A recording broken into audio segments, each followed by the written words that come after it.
الله الزوري.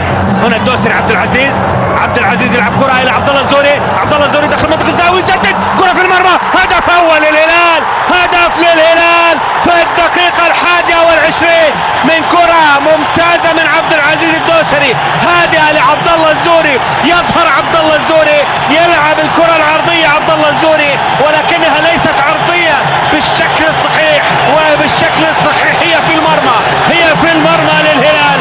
هدف اول في الدقيقه 21. عبد الله الزوري يسدد، عبد الله الزوري يسجل.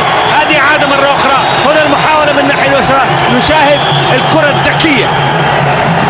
الذكيه فعلا. هذه التمريره، وهنا الكره تصطدم في ابراهيم غالب وتغالط المحاوله العرضيه، تمر حتى من عبدو برناوي من محمد عيد، والكره في المرمى.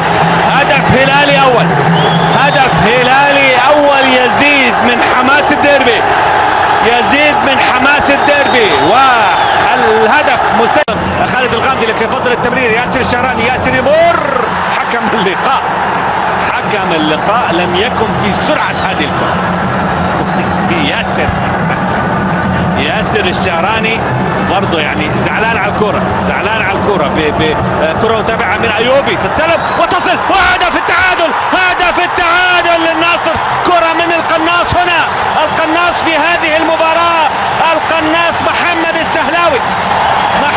السهلاوي يقتنص فرصة كانت اصطدمت في حكم اللقاء. وهذا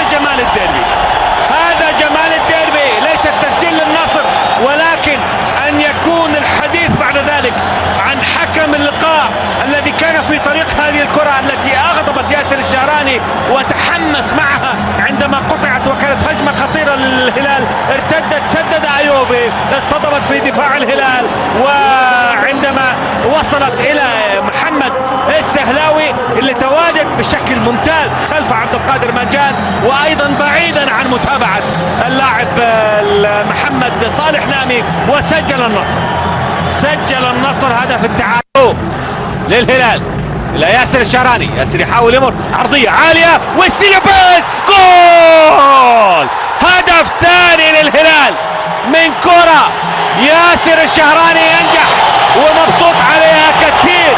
أنطوان كومباري، وستيلوبيز يحرز هدف خامس له في دوري زين السعودي للمحترفين.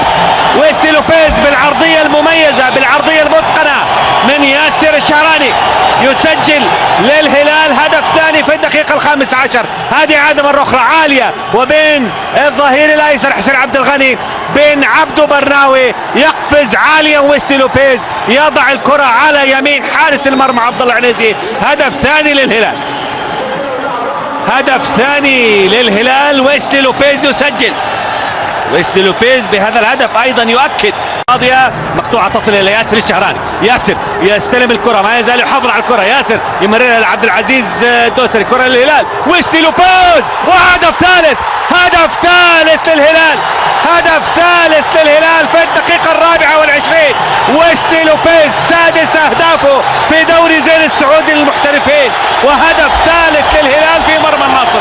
وستيلوبيز يسجل هدف ثالث بعد مجموعة من التمريرات.